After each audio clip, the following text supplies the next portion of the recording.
Vlogmas jour 24. Dernière journée du Vlogmas. Pouvez-vous croire à quel point le mois de décembre est passé comme... C'est une étoile filante le mois de décembre. Je n'ai pas compris ce qui s'est passé. Je peux pas croire. Mais je suis tellement contente d'avoir relevé le défi. C'était un challenge pour moi. C'était un défi que je me suis lancé et je suis vraiment contente. Fait qu'aujourd'hui, c'est la dernière vidéo du Vlogmas. Donc, si c'est la première fois que vous tombez sur ma vidéo, on ne sait pas, hein, qui sait. Écoutez, bienvenue, mon nom est Pascal. Je suis une jeune maman d'un petit garçon de 3 ans. J'habite dans la grande région de Montréal et j'ai grandi en région parisienne et je suis née au Sénégal. Fait que là, je me suis dit, tiens, petite dernière vidéo.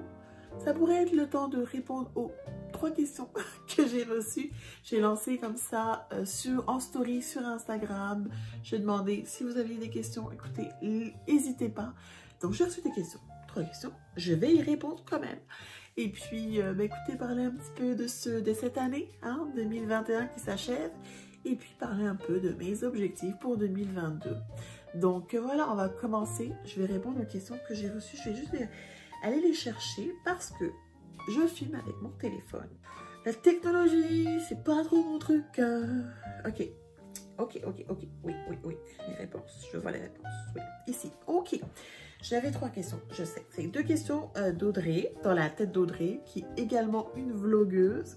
Alors, elle me demande quel est ton travail et ton parcours scolaire. Alors, mon travail, je vais faire vraiment simple, parce que je peux pas vraiment rentrer dans tous les détails. Mais en gros, je travaille en comptabilité. Je fais de la divulgation financière. Dans le fond, en gros, en très gros, je monte des états financiers. Mais je suis dans un département qui est plus spécialisé tout ce qui est instruments financiers. Donc, valeurs mobilières, dérivés, swap, c'est pas mal ça qu'on fait. Donc ça c'est très court pour expliquer un petit peu mon travail. Et pour mon parcours scolaire, alors là, dans le fond, aussi très court, j'ai pas mal tout le temps été en comptabilité. Mais comme je disais, je viens de la France, donc j'ai étudié en France, j'ai mon bac français, aussi un bac plus technique en comptabilité. J'ai par la suite fait 2 ans aussi BTS, brevet de technicien supérieur. Je sais pas c'est quoi l'équivalent. Ça va faire 15 ans en janvier, 1er janvier. Ça fera 15 ans que je suis au Québec et je ne connais pas les équivalences. Donc je pense que le BTS est peut-être comme un DEP, je sais pas. C'est un diplôme technique. Pareil en comptabilité. Et ensuite, eh bien, j'avais comme rêve d'aller étudier à l'étranger. Mon père avait été pour une conférence à l'université Laval à Québec. Il était revenu avec que de belles histoires sur le Québec. Moi, j'avais jamais été et j'étais comme, oh, c'est là que je veux aller. Et j'ai fait ma demande et je suis allée étudier à l'UQAM. Je suis arrivée en janvier 2007. J'ai fait 3 ans. Mon bac en administration des affaires à l'UQAM. Et puis finalement, j'ai trouvé un travail. Bref, je suis restée. Et j'ai rencontré mon chum et tout. Voilà quoi. Avec la vie m'a forcé. M'a pas forcé, non. Personne m'a forcé. Mais disons que voilà, la vie m'a fait rester au Québec. Et puis là, en 2015, je suis retournée aux études parce que je me suis dit, tiens, il me semble que la comptabilité, c'est vraiment ça que j'aime. Fait que peut-être que je vais aller chercher mon titre comptable. Et là, c'est une autre histoire. Mais bref, je suis allée faire un certificat d'accès à la profession comptable au HEC. Et ensuite, eh bien, je devais soit faire un test, soit faire les cours de l'ordre. J'ai eu mon bébé, j'ai décidé de retourner, ce fut la catastrophe, avec un bébé, une maison, une vie de famille.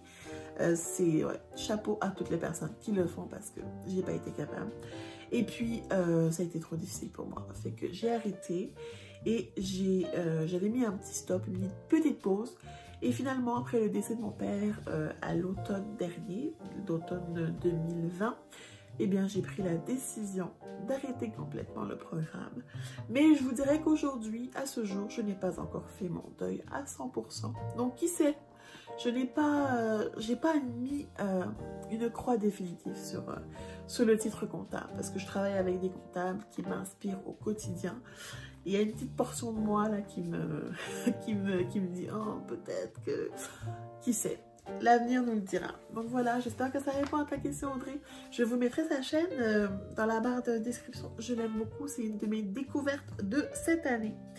Donc voilà, sinon j'ai une autre question. Elle a changé de nom, la coquine. Je pense que c'est Amélie, son nom. Elle me demande quel est mon plus grand rêve. Si vous m'aviez posé la question l'année passée, si vous suivez mes vlogs, vous savez que j'ai des petits problèmes de consommation. Je l'aime beaucoup. Consommation, attends, je veux dire de dépenses compulsives, hein, pas de consommation. Je dépense beaucoup. Et je suis un peu matérialiste, et j'ai pas honte de le dire. Mais il y a quelques années, je vous aurais dit que je rêve d'avoir une grande maison, avec une belle voiture, et puis atteindre l'indépendance financière.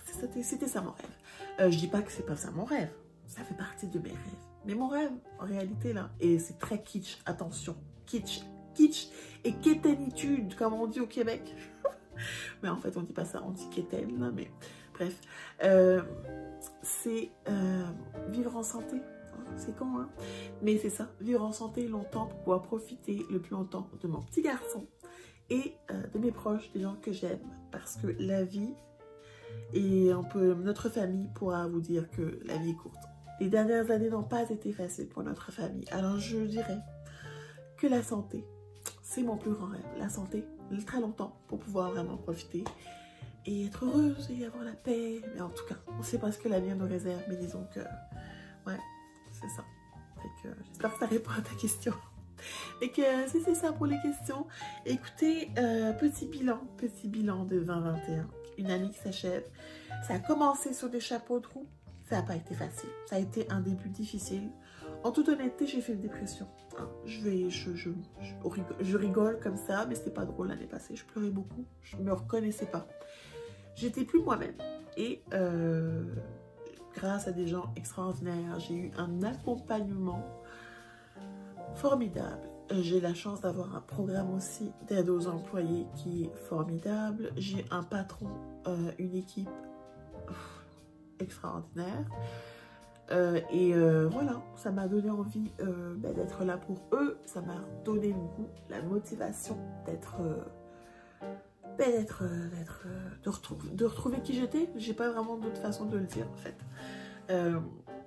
Et puis j'ai un petit garçon. J'avais un petit garçon qui m'a beaucoup aidé à maintenir le coup et à essayer de me battre un petit peu parce que c'est vraiment ça. Voilà, j'avais un petit garçon et pour lui aussi, pour ma famille, pour mon chum, il fallait que je me reprenne. Mais j'ai quand même été aidée et très très bien entourée, donc j'ai pas fait ça toute seule. Mais c'est ça, ça a été un début d'année difficile. Et une autre chose aussi qui m'a beaucoup aidée, c'est cette chaîne, parce que après des années où j'y ai pensé, je pense qu'aussi longtemps que j'ai connu mon chum, j'ai toujours dit je voudrais bien créer une chaîne, puis j'avais pas le guts de le faire. Et il a fallu une dépression pour que je décide de le faire. Parce que moi je regarde pas la télévision. Ma télévision c'est YouTube. Les choses qui me font du bien c'est YouTube. C'est des vlogs, c'est des tutos, c'est des true crime. C'est ça et c'est YouTube. C'est ce que je consomme au quotidien. Et j'avais envie de partager aussi un petit peu de moi, un petit peu de ma vie, un petit peu de mon quotidien. Et je peux même pas croire que j'ai attendu aussi longtemps pour le faire. À toutes les personnes qui me connaissent et qui savent à quel point j'adore YouTube, n'ont pas compris pourquoi j'ai attendu autant de temps. J'ai une amie qui m'a dit, mais là, enfin, depuis aussi longtemps que t'en parles. Et je suis tellement contente. Et ça aussi, ça a été, ça fait partie un petit peu, j'ai envie de dire ma guérison, là, mais je sais pas si le terme est vraiment adéquat, mais ça a fait partie là, de ma reprise en main. Donc, je suis vraiment, vraiment contente de ça, très reconnaissante d'avoir pris cette décision, très reconnaissante aussi pour toutes les personnes qui me suivent, qui me soutiennent, qui m'écrivent des petits mots d'encouragement. C'est toujours très, très apprécié, qui m'ont suivi. Merci à toutes les personnes qui me suivent et qui ont suivi ce Vlogmas. Pour mon premier Vlogmas, je suis vraiment contente. Donc, vraiment, je dirais qu'à partir de là, ma santé a commencé à mieux aller. Et puis, je dirais que mon année, somme toute, là, si je fais vraiment le bilan général, c'est quand même été une belle année. Malgré tout ce qui se passe dans le monde, malgré les injustices, malgré ce qu'on entend partout, à la radio, malgré le monde dans lequel on vit, c'est pas rose tous les jours. Je dirais que sur le plan personnel, ça a quand même été une bonne année. Donc voilà pour mon bilan 2021. Et vous, je serais curieuse de savoir comment a été votre année. Est-ce que vous faites aussi une petite réflexion, une petite rétrospection, des objectifs? Je sais pas, moi je fais plus vraiment de résolutions, mais est-ce que vous avez des résolutions pour 2022? Je serais curieuse de savoir. Moi, pas de résolution, j'en fais plus des résolutions parce que je les tiens jamais. Mais des petits objectifs. Déjà au niveau professionnel, je travaille aussi à me dépasser un petit peu plus, à avoir de plus gros défis et je suis vraiment excitée pour cette portion de ma vie. Sur le plan personnel, je trouve un peu mon rythme là, de maman. J'avais de la difficulté, mais en même temps, j'avais un petit garçon de 2 ans, il a 3 ans maintenant, il y a un changement qui s'opère. 2 ans, c'est pas facile, c'est pas facile. 2 ans, c'est pas facile. C'est pas facile. Ça s'appelle pas Terrible 2 pour rien. Puis là, on est dans le 3 ans. On dit three-nager.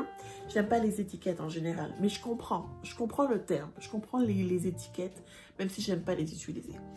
Mais disons que oui, c'est pas évident. Mais au quotidien, on trouve notre équilibre. Il y a des jours avec, puis il y a des jours sans. Puis c'est la vie, puis il faut faire avec. Fait que c'est ça. Mais fait que c'est pas mal ça pour mes objectifs. Et puis cette chaîne, je sais pas encore exactement où ça s'en va. Est-ce que je vais continuer à faire des vlogs? J'aimerais beaucoup, mais j'aimerais aussi savoir, est-ce qu'il y a des choses que vous voulez voir sur cette chaîne? Laissez-moi savoir. Je vise un petit 500 abonnés l'année prochaine, c'est mon défi personnel, je lance ça dans l'univers, j'aimerais agrandir ma communauté bien entendu.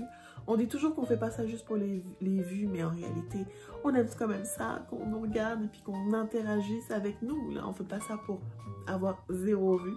Je ne fais pas ça que pour ça, mais c'est sûr que ça fait toujours plaisir, on va pas se mentir. Donc, c'est mon petit objectif personnel par rapport à YouTube. Et puis sinon, juste être en santé. Et c'est également ça que je vous souhaite pour 2022, la santé, de la douceur envers les autres, envers vous-même aussi, et de manière aussi plus importante, envers vous-même, de prendre soin de vous. Si ça va pas, j'espère que vous pourrez être entouré. J'espère que vous avez la possibilité d'aller chercher de l'aide si ça va pas, si vous avez des petits soucis avec votre santé mentale, parce que ça arrive et parce que vous avez le droit, parce qu'on vit dans une période qui n'est pas facile. Donc, si c'est le cas, je vous souhaite vraiment de la douceur, du mieux, du bien-être ou du mieux-être. C'est ça. Et que, écoutez, moi, c'est pas mal ça pour ma vidéo, pour la dernière vidéo de l'année. Je vais prendre un petit break de quelques jours, peut-être même quelques semaines, je dirais. Et puis, je vais revenir là l'année prochaine. Je vous souhaite de très très belles fêtes, un très joyeux Noël si vous faites des Noëls ou de très belles fêtes en général et une très belle année. Et puis on se dit à l'année prochaine. D'ici là, prenez soin de vous. Bye bye.